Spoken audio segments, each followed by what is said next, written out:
Well, thank you so much for your time. First, I have to ask, where did the name Yes to Carrots come from? Well, it's actually amazing. Our formulator in Israel, somebody who had been working with us for a few years on different types of ranges, was actually approached by some of our stores to create a range with beta-carotene in it. They had heard that some of the celebrities in a lot of the boutiques were using beta-carotene in their daily treatments. He turned around though and said no. It was only after 3 times after they'd badgered him to create a range with beta-carotene in it that he actually said, you know what, enough, yes to carrots. 4 hours later, the logo was done and we had a brand. So it seems the business has been a great success. Tell us about the way that you actually built it up. Was it difficult? You know what, to grow from 16 stores to just over 20,000 stores in just a little bit over 2 years has been a real team effort. It was really all about finding the right people that were able to fulfill the dream that we were looking at creating. We never considered ourselves a beauty brand. We considered ourselves a brand that made people happy, which started from right within our company all the way through to the end user of our product. And I think that the challenges that came around that was finding those right people and making sure that we were able to show the message in everything that we did along the way. You seem to be a proud Australian on this Australia Day, but you now live in the United States, in San Francisco. Why? Did the business take you or did you take the business? It kind of took us, and it kind of took us in a huge big wave. We didn't really have too much of an option. In America, you really have some of the world's largest and most sophisticated retailers who are really looking for natural brands, looking for brands that really were ahead of the game, that were slightly a few years ahead of some of the other brands on the market. And for us to be able to enter a chain with 6,000 doors from day one was a dream come true. So you've gone from starting out with 16 stores to now 20,000 stores around the world. What's been the success behind that? Has your business really helped the big retailers, particularly in the US, to show their green colours? It kind of started due to our consumers. We had 16 stores. It quickly became a cult hit in those 16 stores. We had no way to even produce enough for those 16 stores initially.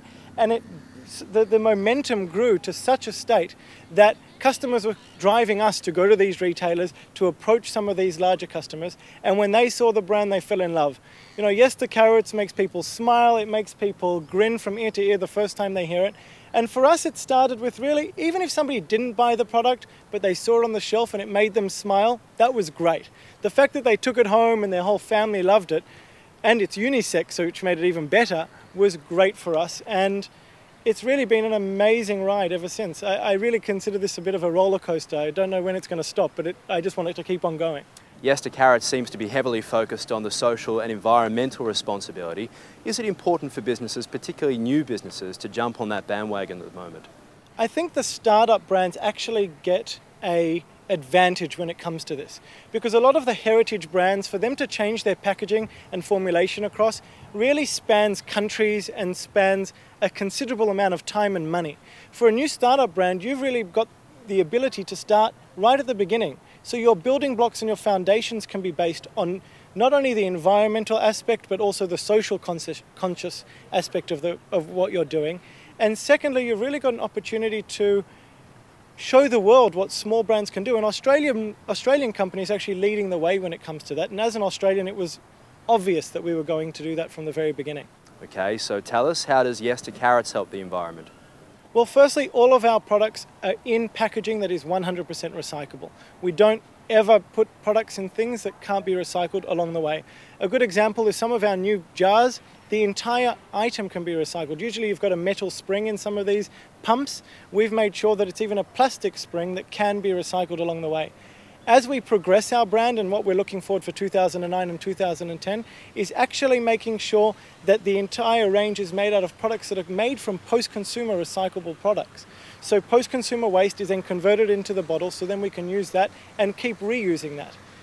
In terms of what's inside the product, it's easily washed away into the sewage pipes. It's easily converted back into clean, reusable water, and therefore everything that we do, we make sure that it has that little tick box that it meets those environmental criteria.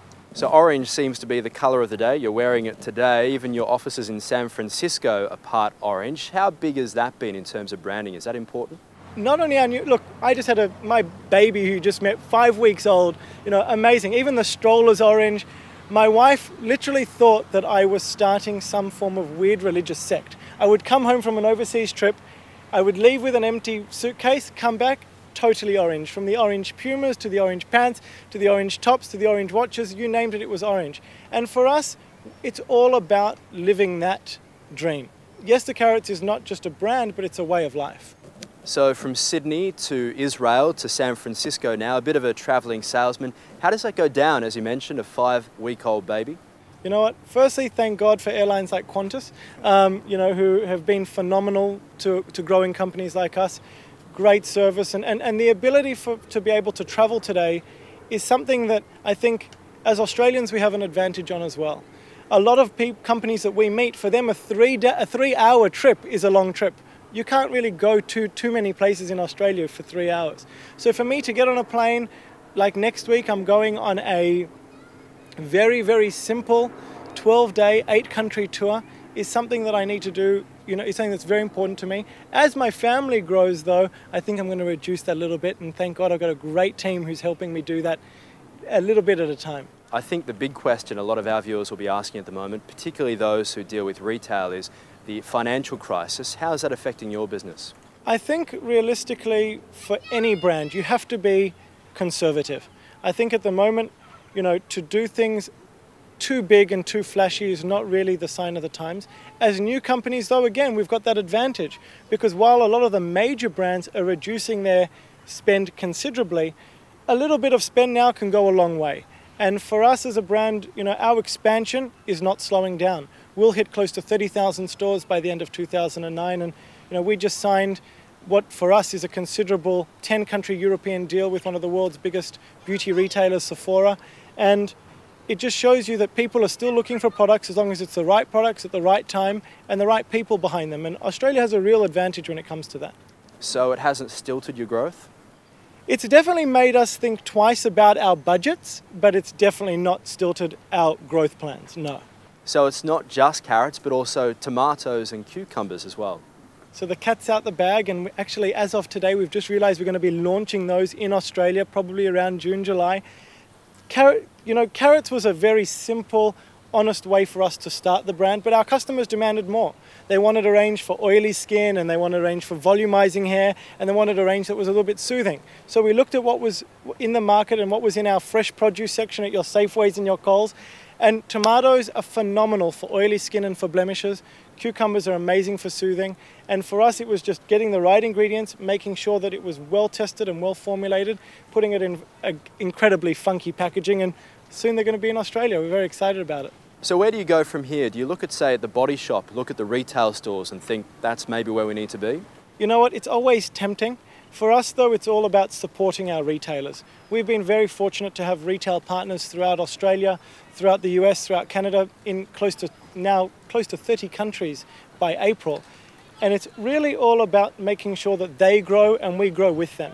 Fortunately, we've got an amazing customer base of what we call very important carrots, VICs, and our VICs actually help us formulate our range. So what's next for us? We're taking lips by storm, so we've got a whole new lip range coming along. And post-lip, what we're also going to be doing is, now that I've got a little 5-week-old, we're starting to think about baby. So you've started up a fund as well. Tell us a little bit about that. The Esther Carrot Seed Fund is something that's very dear, not only to my heart, but dear to the whole company's heart. And the Seed Fund comprises of two main elements. Firstly, the proceeds of sale of every single product that we do goes towards supporting underprivileged communities, whether it's in Australia, the US, globally. And we look at communities that really need our help. We supply them with materials to start up organic vegetable gardens. We might give them training on how to grow their own fruits and vegetables. And we very much believe in the give the man a fishing rod versus giving him a fish, and actually teaching them how to do it. The second part of what we're doing is that every single member of our organization around the world volunteers 1 day a month. So 1 day a month, the entire company at one point or another volunteers at the organization of their choice, and really gives their time on the company's time to really give back. I think today we've been so fortunate over the past few years that, as the company grows and we'll have, 300, 400, 500 people, that's a lot of time.